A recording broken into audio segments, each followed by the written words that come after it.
You are Locked On Ole Miss, your daily podcast on the Ole Miss Rebels. Part of the Locked On Podcast Network, your team every day. Thanks again for making the Locked On Ole Miss podcast your first listen every day. We're free and available wherever you get your podcast, including YouTube. We are part of the Locked On Podcast Network, your team every single day. Hello, I'm Steven Willis from the Locked On Ole Miss podcast. He is David Eckert from the Clarion Ledger. And David, you got to go witness a morning practice on a Tuesday. Most of the time when you come in, practice is going on whenever it airs that night.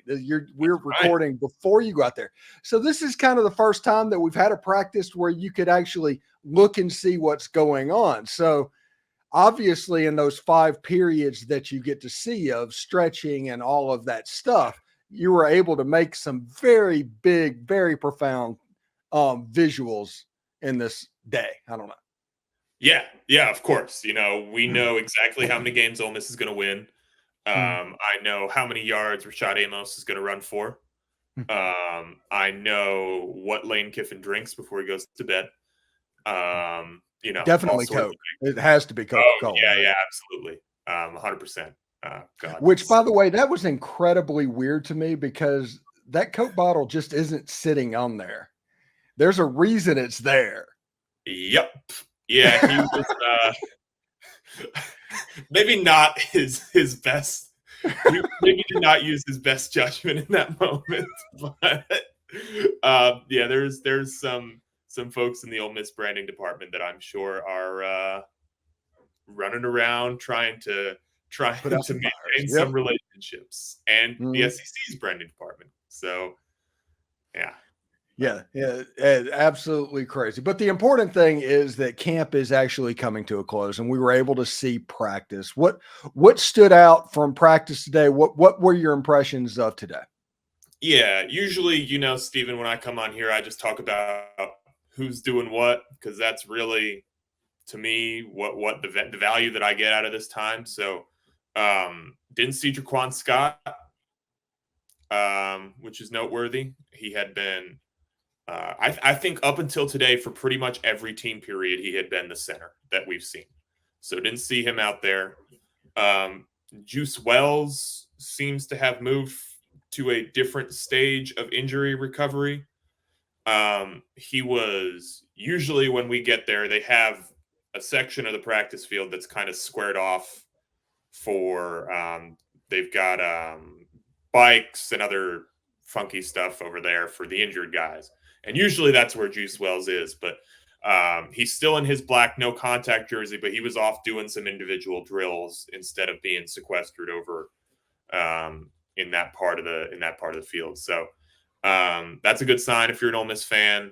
I think probably you would expect him to be ramping it up a little bit because, I mean, the season starts in 10 days or whatever. So yeah, I think probably an expected development, but still a good one. Yeah, and him coming back, listen, Lane Kiffin has talked about this whole camp about a ramp, and there's different ramps for different players. And I'm sure Juice Wells has a very different ramp than, say, Jerquan Scott or Nate Kalepo or something like that. You cannot convince me at this point that Juice Wells, the situation, the way they're handling that is not just an overabundance of caution. Yeah, I would tend to agree. I think the fact that he started out doing everything and all of a sudden was not doing everything is indicative of a setback to me. But I do agree with you. I think they're being very cautious, and the situation would probably be a little bit different if they were playing an important game tomorrow. But luckily for them, they're not, and they can afford to take this approach. And if I'm not mistaken, in the press conference, did you ask a backup quarterback question Monday? I did. Yeah. And he said he doesn't know, which is kind of what we thought. So, that's wide open, or he doesn't want to say. That's probably more likely if we're being honest. Yeah. So, we're barely seeing any first team reps. Occasionally we get there and they do like 5. We are not seeing any second team reps. So I mean, I don't know. Yeah. Yeah. Yeah, it's a pretty interesting situation. My phone has blown up over the course of this camp. Like, we probably know different people, as most people do. But everything is like, hey, Austin Simmons. And a lot of that might be the fact that he was a baseball pitcher and he's the one that is publicly out there. I am fully aware that could be where this impression is coming from. But Austin Simmons is a name that just keeps been blowing up my phone that's consistently through this camp. Yeah, I think the baseball thing is a great point, because not only is he out there in a baseball uniform, which Ole Miss fans love, right? But he's out there pitching well, and whether you think it was ultimately a good thing or not, he's out there being gutsy, right? I mean, he in that Georgia doubleheader. He pitched twice when Ole Miss really needed him to. So he kind of gave Ole Miss fans a taste of who he is, I think, by doing that, whether it was the right choice or not, because we know what happened after that. He got the sprained UCL. But, yeah, I agree. I think the baseball stuff has brought him kind of to the forefront of the mind of Ole Miss fans, and they're excited about him, and I don't blame them. Yeah, it's an interesting situation. And once this football season, and I am for sure not trying to rush this football season, because it has a chance to be something pretty fun and pretty fantastic for anybody that has been an Ole Miss fan for any significant amount of time. But that spring quarterback competition has a chance to be pretty fun too. Oh, yeah. Yep.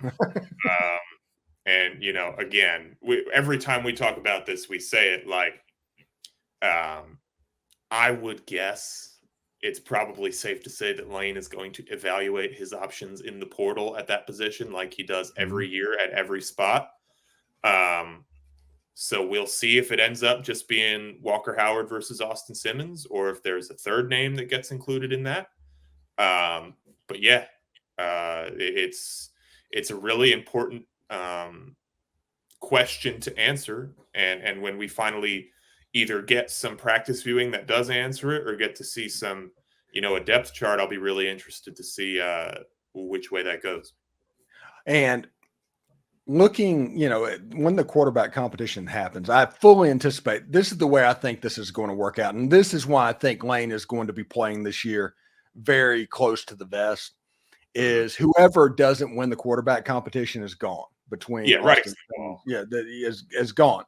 So that means that you have whoever wins that job and an AJ Maddox as your 2 scholarship quarterbacks. So at a minimum, Lane has to go out and at least get somebody to hold a clipboard in case the worst happens. Yeah. I guess they could still add one in this cycle. I'm not a recruiting guy. I have no idea whether they want to do that or not. But who could come in and be that third quarterback. But you talk to coaches, usually the number is 4, right? 4 scholarship quarterbacks in that room, ideally distributed throughout the like senior, junior, sophomore, freshman.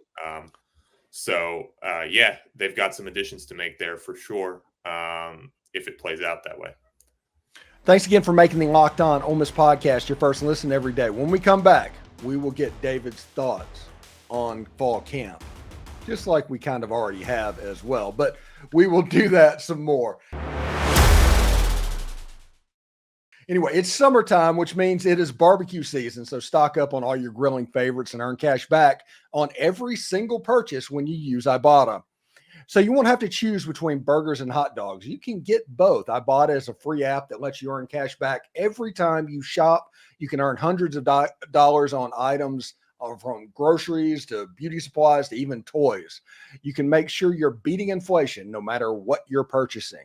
Save on over 2,400 brands and shop at over 1,000 retailers, including your favorite grocery stores, Lowe's, Macy's, Sephora, Best Buy, and even more. It's time you join the over 50 million users who use Ibotta to earn cash back every time they shop. Right now, Ibotta is offering our listeners $5 just for using Ibotta and putting in the promo code LOCKEDONCollege, all one word, when you register. Just go to the App Store or Google Play Store and download the free Ibotta app and start earning cash back and use code LOCKEDONCollege.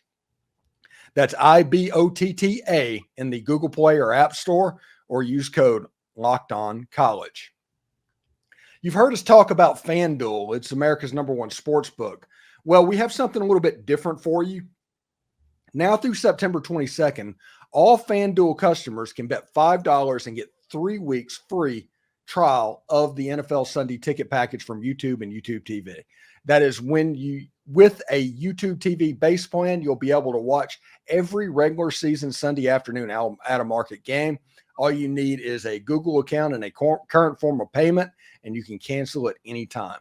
Maybe you want to bet on Ole Miss to win more than their 9.5 win totals on the over-under this year, or Jackson Dart at 1,500 to win the Heisman. Now is your chance to make that bet. Just visit FanDuel.com/lockedon to download America's #1 sports book. Are you watching Fox Sports or ESPN on TV all day and you have to turn down the volume with all of that shouting? Make the switch to Locked On Sports today. It's a free 24/7 sports streaming channel programmed for you each and every single day to bring you the biggest stories without all of that screaming. Locked On Sports Today brings you can't miss analysis, opinions, and news, all streaming 24/7 on YouTube or the free Amazon Fire TV channels app, part of the Locked On Podcast Network, your team every day. All right, David, let's put a bow on this fall camp. I'm sure they're going to have a practice viewing tomorrow, which is kind of the end of camp for what everybody sees. Yep. But let's put a bow on this fall camp. What are the major takeaways that you are taking from this camp?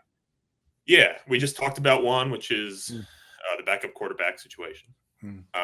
The other is, to me, the offensive line is the big one. To me, it's, again, I still don't feel like they know what their best 5 offensive linemen are. And Kiffin kind of implied today that, that's something that they might need to see some in-season reps to figure out. And we've talked about that, I think. I mean, their schedule is one that kind of allows you to, they're not playing LSU in week 2, Yeah. So you can use that as a ramp up to kind of figure out what your best options are. And I think they're going to do that. I would not. There's a few positions, really, and I think that kind of segues into a different takeaway where I don't feel like the 11 that you see out there take the first snap against Furman is set in stone as the starters. I think there's a few spots where they've got several good options, and, they might gather some data before they figure out what the best of those options are. I think the secondary is another one of those spots. It's particularly like the safety slot corner situation. Pete Golding told us that at middle linebacker, they're still trying to figure out what they're doing. So I think, they don't really, these battles don't really create headlines because we think Ole Miss is going to be fine, whichever way they shake out. But, there are still some things that they've got to figure out, and I think that's going to kind of drag on into the season, probably because of the way that Ole Miss approached the offseason, to be honest. Whether it was spring ball or, this ramp-up pro-style fall camp that we're talking about. So, yeah, I think more than most years, take what you see in week 1 with a grain of salt.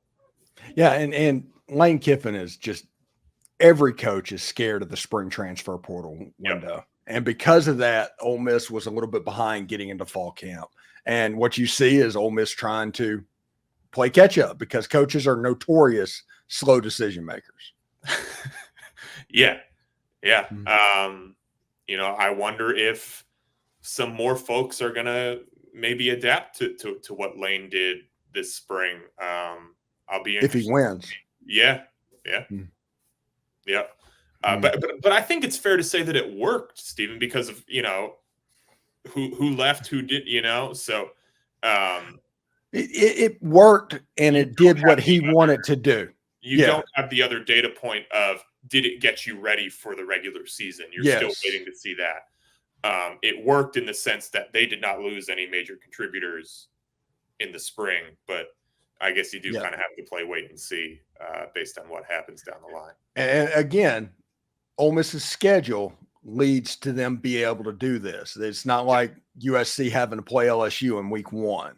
Right. Yeah, and even last year, I mean, Ole Miss had to go play Tulane in week 2. That's a ranked team. That's a team that won the Cotton Bowl the year before.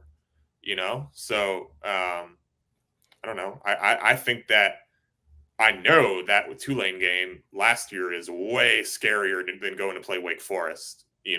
Oh yeah. So even compared to their own baseline, it's a lot more forgiving to kind of take the approach that they have. So I'm doing a show tomorrow morning. Tomorrow morning show will be about 2 names that Ole Miss fans are not talking about that perhaps they should. And my names, Trey Washington and John Saunders, are those names. Who are some players that fit that bill to you? That's a good question. I think JJ Pegues is one. I think he's still really important. I think Ole Miss thinks he's really important. And I think he's probably overshadowed a little bit by the new additions, on the defensive line. I'm really, and I know we keep talking about the offensive line. I'm really interested in Jerquan Scott. Here's a guy who looks to me like he is going to start at center for Ole Miss if he's healthy. Just be honest, David. It's because y'all came from Southern. Yeah, he's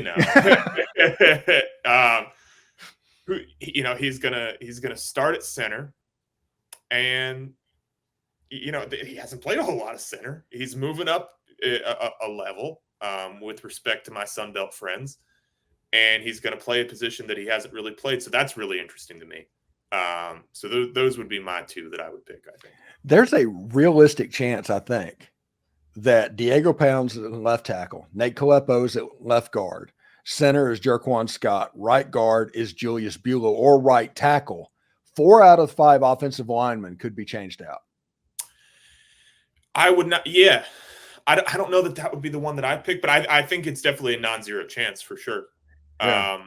Caleb Warren has spent a lot of this spring not participating. So, although when he was participating, we still saw Scott playing center. So I'm curious to see if he's going to be shifted over to guard. And then I want to see, is Micah Pettis the right tackle? I agree with your left side. I want to see what's going on the right side. Buelow could be the right guard as well, but I know that he's tackles as well, because he's talked about when he's lined up at right guard that it's weird to see an offensive lineman that's as big as him. And I just want to see what that looks like. That's a big offensive line, Steven. A lot of big guys, but since you're up there with the sports information director and you can just ask questions, is this the biggest offensive line that Ole Miss has ever had? That's a good question.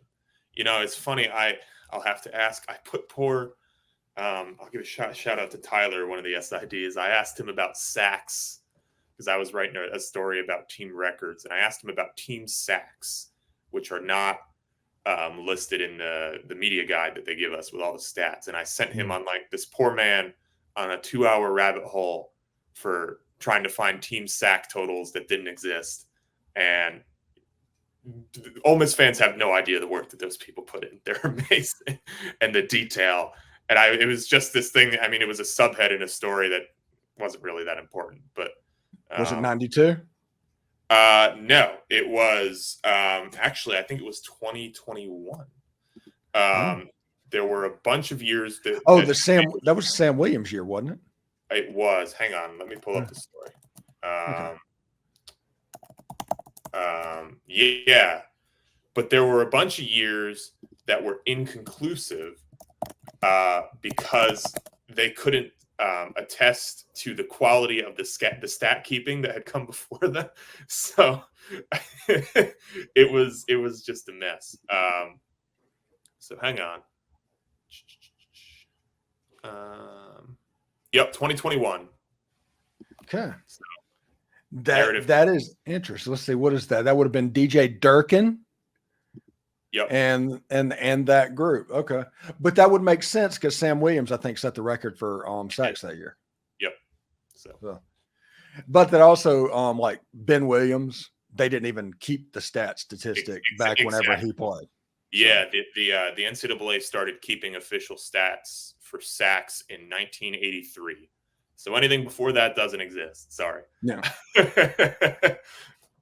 So really interesting stuff. Anyway, thanks for making the Locked On Ole Miss podcast your first listen every day. We're free and available wherever you get your podcast, including YouTube. We're part of the Locked On Podcast Network, your team every single day. David Eckert from the Clarion Ledger. David, what do you have coming up this week? Yeah, I'm going to take a stab at projecting the depth chart. We love depth charts. Do that.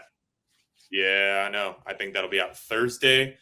And we're working on a project, a really big, ambitious, special project that I think is going to drop Wednesday. I'm hesitant to say too much about it just in case something happens, but keep an eye out. It'll have a lot of good information for Ole Miss fans in there. So. Is it like award submission type stuff? Yeah, probably. Yeah. For me, not for anybody else. Well, that's the reason. Like when I worked at WSMV in Nashville, we always did the Emmys and all of that. You know, everybody would go in and find their best stuff over the course of the year and find out what they were going to submit. So I figure print journalism does something similar. We do. We have the APSE awards, they're called. So these might find their way into my my folio for that, but we'll see. All right. Well, thank you very much, Bud, and we will talk to you next week.